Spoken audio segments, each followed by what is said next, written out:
Hello everyone. I just wanted to start making a couple videos on technique and how to make this mixed media collages really interesting. Now yours is not going to be divided in sections like this. You'll probably have a little more consistency of where you put your stuff. I just wanted to show you multiple techniques on one sheet. Now this one right here is just a bunch of cardboard where I took an old scrap of leftover cardboard and I just started cutting triangles with my pair of scissors. So I just cut a bunch of triangles, and that's how I made this right here. And I just glued them. You have your glue, and I just put my glue here, and I have to make sure I don't put a lot or it's going to warp. I took an extra piece of just random cardboard that I didn't like, and I spread the glue around. Now, that's spread really well. If I would have put more, it's going to warp. So I'm actually going to take off some of the extra glue. It's right here. So all I did was just attach these like that and organize them the way I wanted. And in a second, I'm going to paint this so you can see what that does. Right here, there's multiple layers. I just took 4 pieces of cardboard and I stacked them up. And I cut the shape that I wanted. I'm going to take this off just so you can see right here. You can't tell right now that they're different layers, but you can tell whenever I paint it. So I cut pieces, I stacked them up, and I cut them exactly the same at the top. I'm going to even it out here. And I glued one down. And I took some glue and put it right on top of that one. I'm just going to use this right here. And then I put another one slightly down. Now, whenever I have him here, you can't tell very much, but there's 4 different layers. Whenever I paint, the different layers are going to show up, and that's going to be kind of cool. So I took one right here, and I glued it, and I glued the other one slightly down so that I can create the little raised layer. Here, I just took my poster board, and I just ripped it. Instead of cutting it, because it's going to have the soft edge, and I just cut it, and I put a whole layer down, and then I put some glue down, and I continue to put more layers on top. Right here, this one's pretty obvious. That's just cardboard. Then I took the cardboard and I peeled off the front and I peeled off the back. Then when I spread on the glue, I laid it down, but I wanted the resin stuff to be here. So I took a spare sheet of cardboard and all I did was I pressed in the bottoms so they could, the middles, so they could stick without pressing the 3D up. Because if I go like this and press it down, they're all going to get smushed. But I wanted that 3D look to it, so I only pressed in the middle. So that's a couple, that I made. Here, I made this one, and this is a lot like one of the examples that we have.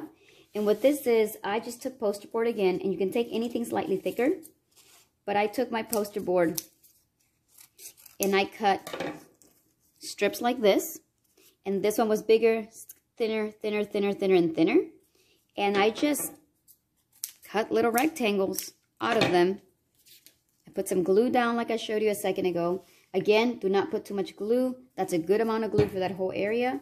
I'll move it around with a spreader, any kind of piece of paper you have. And then I started putting my actual pieces in the order that I wanted them. And I shifted some of them for a little bit of movement. But when I paint this, these will pop out and the rest won't as much if I paint carefully. So those are those. Right here, I use tissue paper because it's going to give me, in my opinion, my favorite texture. So what I did was I just took a piece of tissue paper, and you can use a napkin to do this. You can use a paper towel, whatever. So if you don't have tissue paper at home, and then you can use that. But I just took a regular piece of tissue paper. I put a little bit of glue in the entire area where I wanted. I went ahead and spread my glue with a little piece of scrap cardboard or scrap poster board, whatever you have. I wrinkled my tissue paper just to give it a little bit of texture. Then I just laid it there and made it wrinkle more and just pressed it down.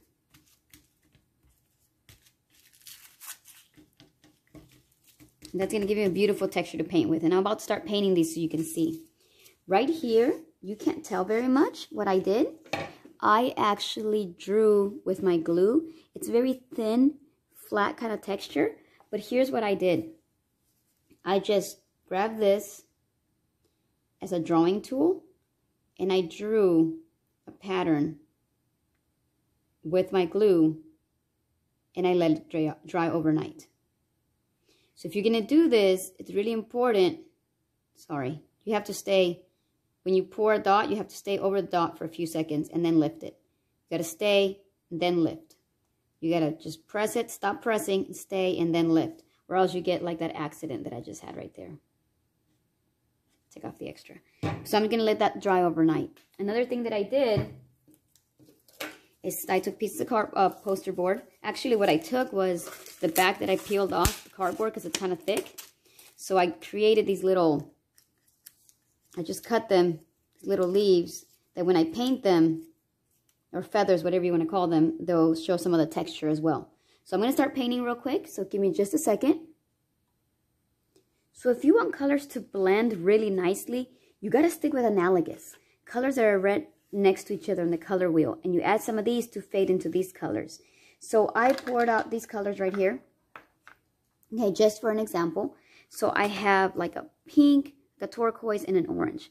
These two next together are going to blend really nicely because they look like these colors right here. Okay? This blue one, bluish green, is way over here. So if I try to blend the pink and this, I'm going to get a weird brown in the middle because they're straight across. So you have to be careful to try to blend, and yet you can have those dramatic looks by overlaying later. But right now, if you're trying to blend colors, stick to colors that are close to each other on the color wheel, not ones that are really far away. So I am going to grab my pink right here, and I'm going to put just a dab of it there. I'm going to grab my orange, and I'm going to put a dab of it there. I'm going to put a dab of my pink. What I'm going to do is, I'm going to start painting my pink kind of in that direction. And then I'm going to paint my orange towards her to that direction.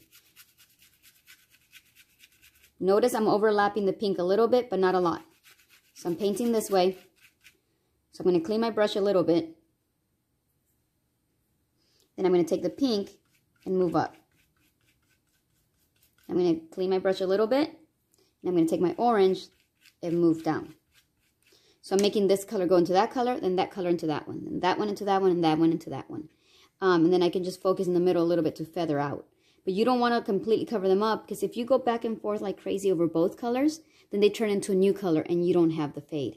I'm going to do that again with in a different section with different colors so you can tell less. I have a feeling you can't tell that much in the video, but the concept's the same. So I'm going to try this one now with slightly different colors, and I zoomed in so you could see a little bit better. Let me move this down. Maybe you can't see the pink and the orange now, but that'll come real cool when I add some texture to it. So here it is. This right here. I am going to start with my teal looking color, and I'm just going to paint it around this whole area.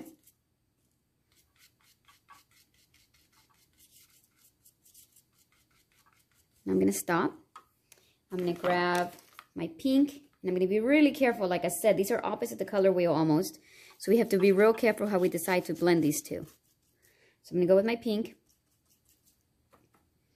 and I'm going to go almost to the top where the colors almost get to each other, and I'm just going to kind of dab paint right there. I'm going to grab a second brush, and I'm going to go down with my blue, my greenish blue, whatever color this is, and I'm going to go down into the pink. I'm going to grab my pink brush, and I'm going to go up into my other color.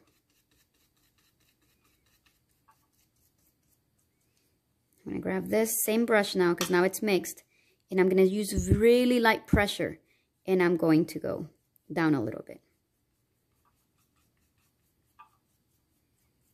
And that's how I would create a fade of really different colors. But you got to leave these alone, and you can't go all the way across, or the colors are just going to make a big mashup. Right here, I painted this whole thing orange.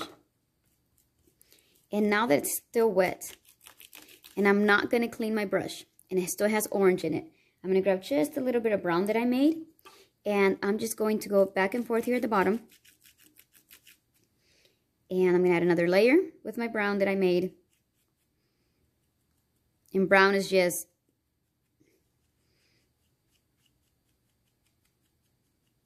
I'm putting really light pressure. Like, this is how you paint. Most people, they go like this and they push the brush and they paint. They push the brush and they paint.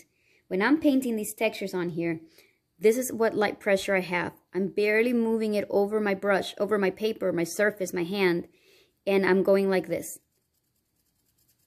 And I'm going fast, but see, I'm putting so little pressure that it barely paints on my hand. If I press on my brush, it has enough paint to paint on my hand. But I'm not pressing, I'm barely just hovering over my piece. So that's what I'm doing, I'm kind of just hovering. And I'm going to do that to my piece to create a fade. And that's when colors that really match, because brown is just a shade of my orange. So it's orange with a little bit of black in it. So that's a technique. So I'm going to just stop now, and tomorrow we're going to watch another video, and then the next day we're going to watch another video on some painting techniques, because that's when you'll be ready for those. Thank you.